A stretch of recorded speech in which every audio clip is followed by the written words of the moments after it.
So you're heading for your economics exam, and essays are right at the top of your mind right now. There are just so many essays to memorize and so little time.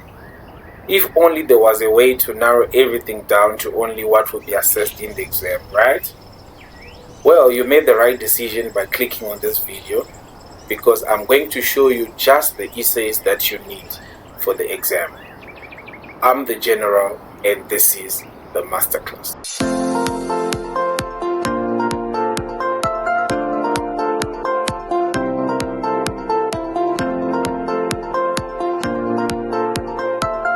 So exactly how do we know the essays that will be assessed in the exam?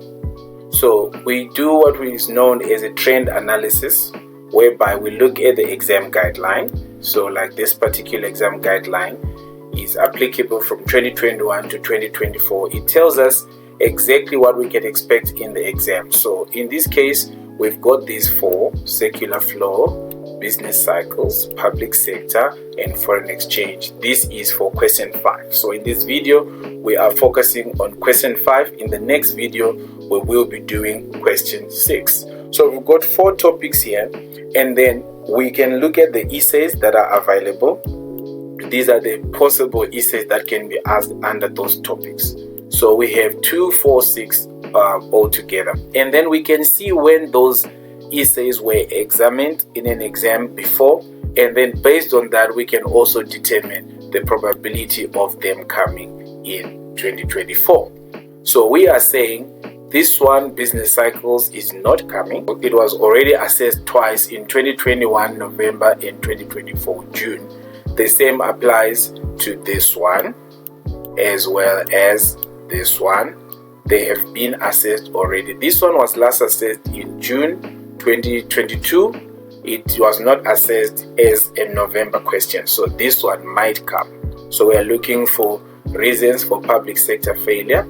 Discuss reasons for international trade. We haven't seen it since 2021, so it's highly likely, as well as discuss in markets in detail. It is also likely. So we are going to be looking at those 3 essays today as we go through this video.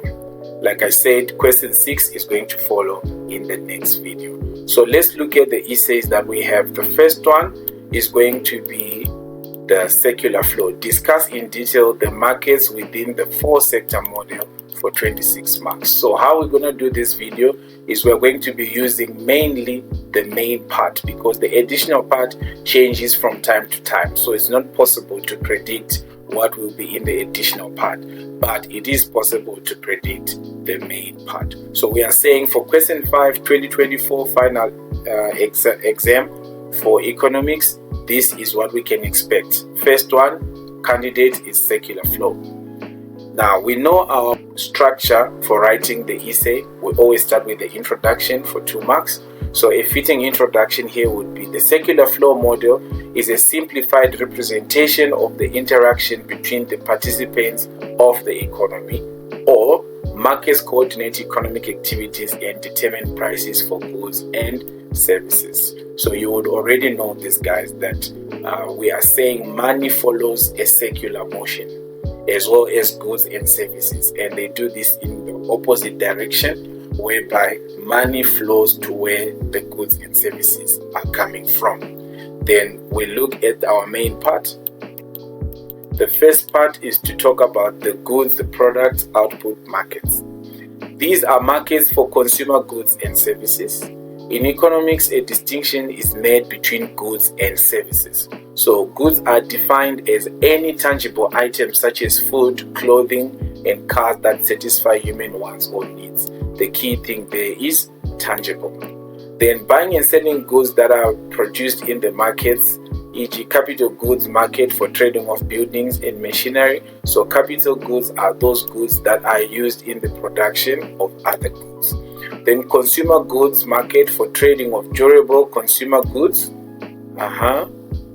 semi-durable consumer goods, and non-durable consumer goods. So these are now goods that the consumer will be able to use, and we are dividing them into 3. We've got durable, which means they last long, they are not highly perishable. Semi-durable, that means they are not as durable as the others. And then non-durable consumer goods, these are perishable goods. They are not to last for a long time. Services are defined as non-tangible actions. So keyword is non-tangible actions, and includes wholesale, retail, transport, and financial markets. So this is something that you do for someone in exchange for money. That is our first market. We go to the second one, which is the factors, resources, input markets, normally known as factor markets. Households sell factors of production on the market. Rent for natural resources, that is number 1. Wages for labor, that is number 2. Interest for capital, that is number 3. Profit for entrepreneurship, that is number 4. So that gives us the 4 factors of production that we know from economics. The factor market includes the labor, property, and financial markets. So we will now look at them in detail. Financial markets, they are not directly involved in production of goods and services, but act as a link. So this is an intermediary, acts as a link between households, which is one of the role players, the business sector, and other participants with surplus funds. So this is where households that have surplus funds, they want to save the money, they go into the financial markets. Those who are looking for money to invest for capital into any project, they can also go into the financial market to borrow. So the financial market is the link between the borrowers and the lenders, e.g. banks, insurance companies, and pension funds. Then money markets. In the money market, short-term funds are saved and borrowed by consumers and businesses and business enterprises. Products sold in this market are bank debentures, treasury bills, and government bonds. So this is a short term, which means we're looking at a period of 1 year or less, most likely 3 to 6 months. The SARB is the key institution in the money market. Then we've got the capital market. In the capital market, long-term funds, keyword, long-term funds are borrowed and saved by consumers and business enterprises. The Johannesburg Securities Exchange is a key institution in the capital market. This is where people will be buying shares and other commodities. Products sold in this market are mortgage bonds and shares. So we are defining all the markets here, guys. Foreign exchange markets. In the foreign exchange markets, businesses buy or sell foreign currencies to pay for imported goods and services. These transactions occur in banks and consist of an electronic transfer from one account to another. The most important foreign exchange markets are in London, New York, or Tokyo. The SA Rand is traded freely in these markets, e.g. when a person buys traveler's checks to travel abroad. What are we saying here? We are saying this is when we are exchanging two currencies, two or more currencies from different countries. For example, we're exchanging the rand for the dollar, and this has to happen through the intermediaries of banks and similar institutions. Now that takes it to the end for our main part. Then we don't know what may be in the additional part, so we are going to look at the conclusion. Markets are critically important institutions in our economic system because they regulate supply and demand and safeguard price stability and general business confidence.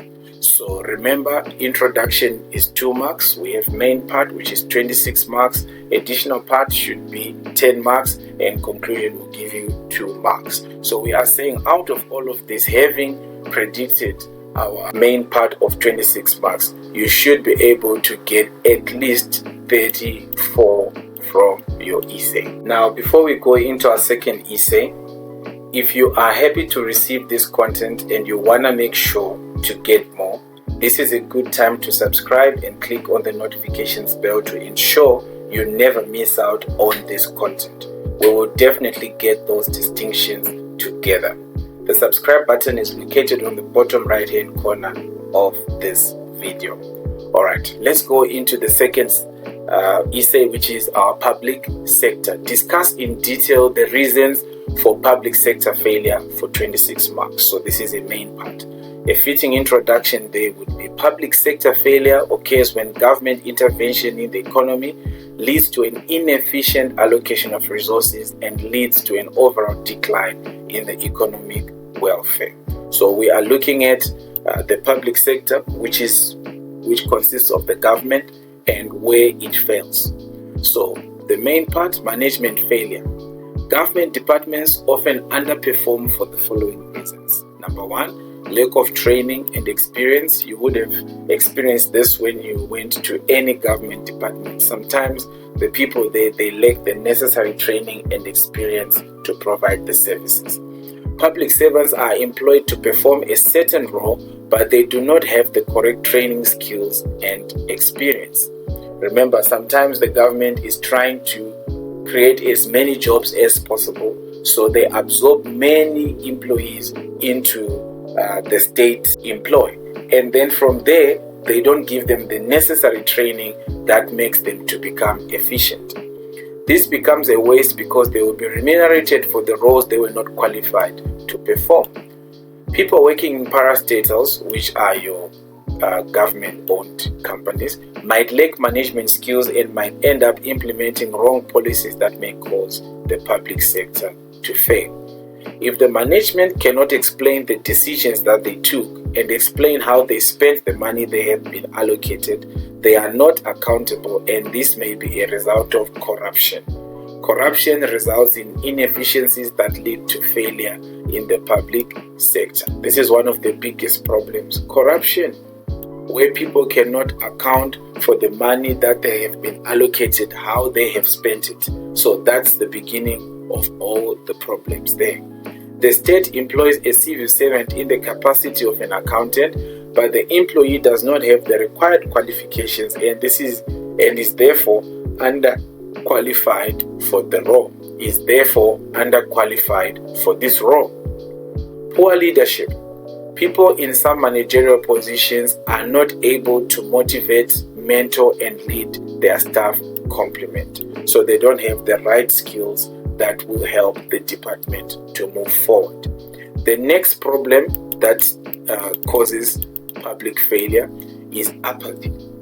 This occurs when civil servants are disinterested, lack enthusiasm, and are incompetent in their roles.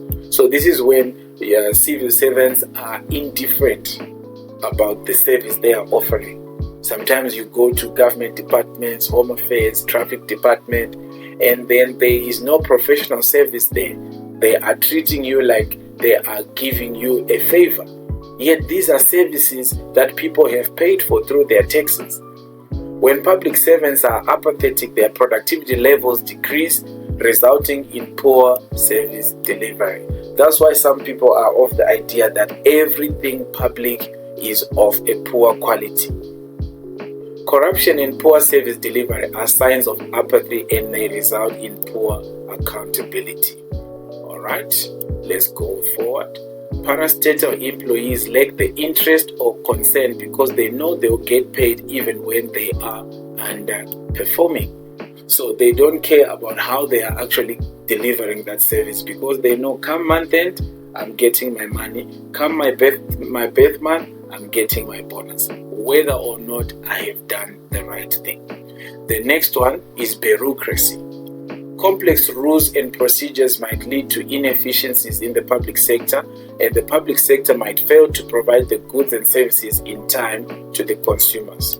What do we mean by bureaucracy? We are talking about the processes, the hierarchies, the systems that must be followed. The wheels of government are very slow to turn because of these complex rules and procedures. So they lead to inefficiency, and this might make the government to fail to provide the goods and services in time. For example, if there's an electricity fault at some house, the state company ESCOM will send their workers to fix the fault, and the workers will only fix that fault because they were told to fix that only. Even if there is a fault in the neighboring house, they will not fix it. But they will need that fault to be reported so that they can come fix it, because they are working with a logbook. And if they were to do it without following the proper channels, they are likely not to be remunerated for it. So there are too many channels, so much red tape to go through just to deliver these services. This simply means that the parastatals cannot satisfy the need of consumers in time because of the rules and procedures that must be followed that may take time to finish following them. So this is the red tape we are talking about, which is slowing down everything, slowing down service delivery. The next thing is lack of motivation. Civil servants do not get evaluated, acknowledged, or rewarded for excellence as in the private sector. So as you would know, top companies in the private sector, they do year-end functions, they do award ceremonies, people are awarded, they are given incentives. So this motivates employees. However, civil servants don't always get this, and even when they are evaluated, there is very little incentives that come with that. So as a result, they lack the necessary motivation to do the work. Civil servants do not get, okay, that's a repeat right there. Furthermore, private sector employees are often incentivized through bonuses, through awards for excellent service, whereas public sector employees are not. Customer service is also not regarded as a priority, which is a big problem because it should be a priority. Then the next one is politicians. In order to secure their political careers, politicians may be tempted to act in their personal capacity rather than in the interest of the public. So you know, politicians, they work on 5-year cycles to get elected. So they will firstly do what is in their interest for them to get elected. And they are not necessarily looking at what will benefit people, what services do people need. They will only do it if it serves them. They could therefore promote and endorse projects and policies to secure votes for their re-election. These projects and policies could lead to misallocation or wastage of resources. For example, a politician will say, no, let's take this money and build houses because he wants to be able to cut a ribbon in front of a camera so that he can get votes in the upcoming election. Whereas there is a best water pipe somewhere, which might have been the one allocated that money, and it needs to be done. So other people will suffer elsewhere, while others look to be benefiting, but the one person who is really benefiting here is actually the politician.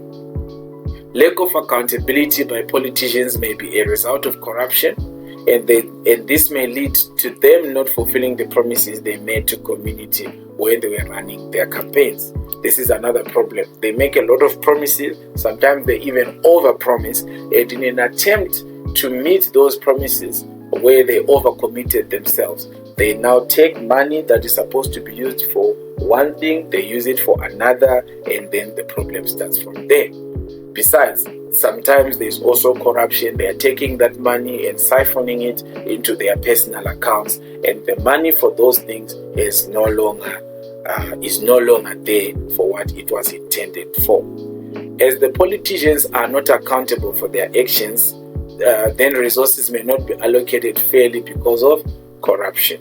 These guys will only account after 5 years. But even so, sometimes they buy people food and t-shirts and they are able to be re-elected nevertheless. So in a way, they are not accountable at all.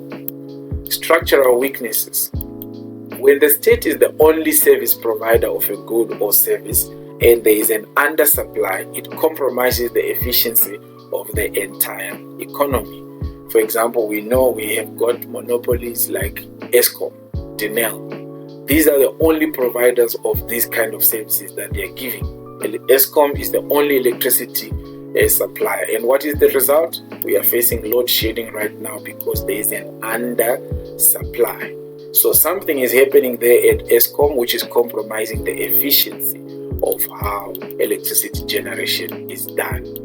If the good or service provided is critical to the optimum functioning of the economy, like the electricity we just discussed, and there are problems with its provisioning, all role players within the economy will be compromised. So this affects everyone. You find that businesses are making less money because now they have to use petrol fuel to pump their own generators because the national grid is down. They are facing prolonged periods of load shedding, and that cannot be good for business. This will have far-reaching negative consequences, most specifically hampering economic growth.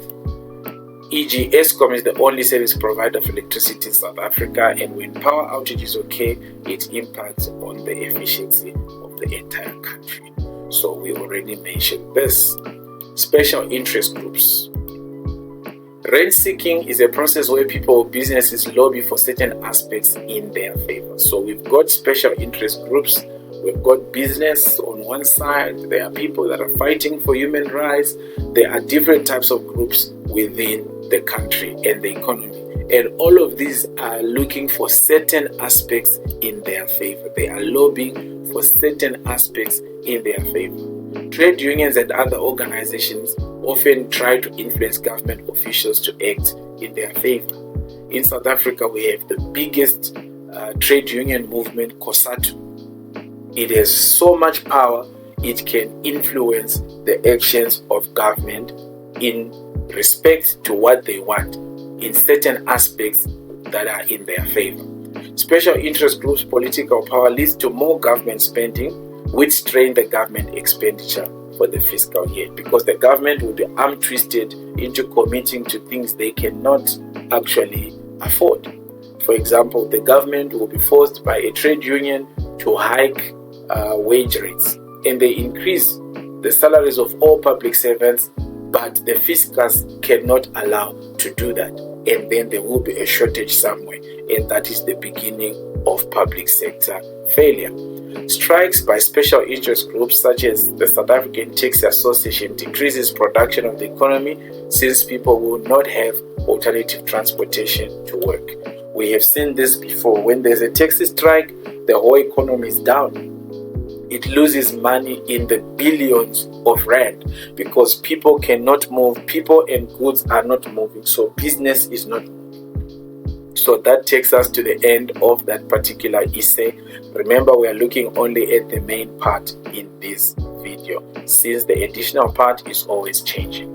Then the conclusion here: increased transparency can help deliver change in public sector performance, ensuring information sharing and publishing or disseminating performance information. So there are some oversight that Parliament does, and there is an effort to increase the transparency of how government is operating to try and manage this problem of public sector failure.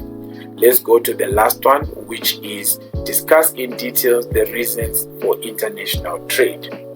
In our introduction, we say countries of the world are interdependent, meaning they depend on each other, and trade outside the border of a country must be an important element. So we are saying no country is an island. All countries must work together to ensure that whatever they cannot produce, they are able to get it from others, and vice versa. So what are the supply reasons for international trade? Number one, specialization. A country will have an absolute advantage if it can produce a good or service, or most goods and services, at the lowest cost. So in other words, we are saying the country that can produce a particular good at the lowest cost must be the country that specializes in that good and makes so much quantities of that good and be able to sell it to others, while other countries are doing the same in areas where they also have an absolute advantage. An absolute advantage can be a result of natural endowments or of having a long history of producing certain products. So sometimes the weather favors that particular country in terms of farming a particular product, or it could even be experience long momentum that they've gained from a long history of producing that particular product. A country with an absolute advantage makes economic gains by specializing in what it does best. All right, we go to the next one: uneven distribution of natural resources. Natural resources are unevenly distributed throughout the world. So not every country has minerals. Not every country has fertile soil for farming. Not every crop can be grown in every country. South Africa is richly endowed with minerals which are exported to other countries, while South Africa has to import oil which the country lacks. So what we have to sell to others, while what we have, we sell to others, and what we don't have, we buy from others.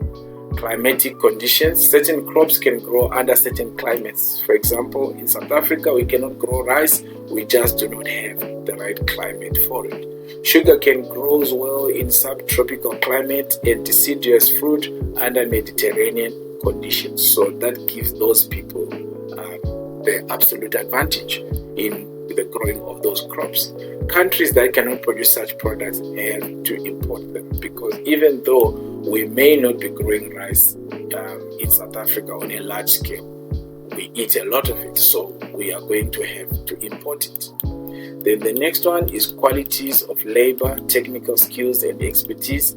Certain knowledge, skills and aptitudes are required for the production of specific products. Countries that do not have the technical abilities and knowledge of production processes for the manufacturing of machinery and high technology goods will have to import the machinery and goods. So we've got countries like China, which are ahead of most countries technologically. They've got know-how, they've got technical skills, expertise, and they have the numbers, the labor. So they have an advantage in that area, and other countries simply have to import the machinery. And even in the instances where they are building infrastructure like stadiums, railways, they even have to import the labor from China. Those guys are the ones that would know how to do it. The next one is availability of technology.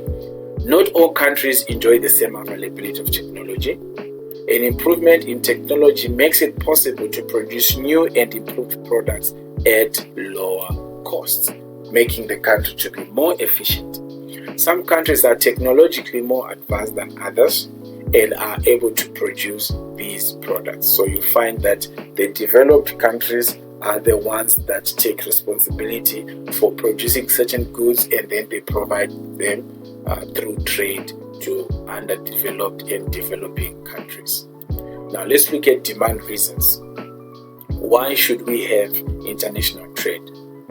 Changes in the size of the population, number one. A bigger population means that there are more consumers' needs and wants that must be fulfilled. More goods and services will therefore have to be produced locally, but the local supply might not be met by its corresponding demand. So if the population of your country is growing at a faster rate than the production in that country, those people will now need more goods and services. So therefore, they will have to import.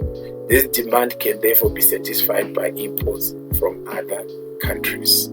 Changes in the level of income. When aggregate income levels increase, so too will the aggregate demand for goods and services within the country. Because when people have more money, what do? They spend more. So they demand more goods. Increase in income increases the disposable income for spending on additional goods. So now that people have money, they now buy additional goods and services. If local supply is insufficient to meet the local demand, then the platform for international trade will emerge whereby imports will be necessitated. Changes in the wealth of the population. An increase in the wealth of the population will result in consumers demanding, for example, luxurious goods, because these people now have money, so they don't just want a belt, they want a Louis Vuitton belt. And Louis Vuitton is coming from another country, so now we are going to have to import. If luxury goods demand cannot be satisfied locally, such goods will have to be imported from abroad. And you hear them say, I only wear Italian, I only wear French design. That means that they have imported it. Most luxury goods are obtainable from developed countries since they specialize with such goods. Then we also have tastes and preferences. Japanese are well known for their small cars, while the Americans are well known for their big cars. So this is now a game of what do you prefer? Americans are likely to export to those with taste for big cars, while Japanese will get imports from those who prefer small cars, which are also known as budget cars. Tastes and preferences will push South Africans who are not the producers of iPhones to import them from the United States of America. I'm sure you have seen the pressure of wanting an iPhone, especially among students, among learners. Everybody wants to have one. And this iPhone is not produced in South Africa, which means that we have to import it from the parent country, which is the United States of America. Then we also have differences in consumption patterns. Consumption patterns are to a large extent determined by the level of economic development within the country. In countries where the level of disposable income is high, the demand for luxury goods, especially from other countries, will be high. So that's what we mean by the pattern of consumption. In countries where the level of disposable income is low, the demand for basic goods, especially from other countries, will be high. So those countries that have a low disposable income, they demand more of the basic necessities of life. So they import electricity, they import food, they import basic clothing and things like that. Whereas those who have more income, they import more sophisticated goods. Now that takes us to the end of that part as well. And our conclusion is, as countries tend to specialize more, they become more dependent on one another and are increasingly affected by the economic successes and failures of each other. So that is a befitting closing statement right there. No country can survive as an island. Now, thank you so much, Masterminds, for supporting the channel. We are firmly on the road to 1,000 subscribers. If you haven't subscribed yet, kindly consider doing so. Like, comment, share, so the YouTube algorithm can recommend this video to even more people. For Paper 2 essays, please check the videos above. See you in the next video. God bless you.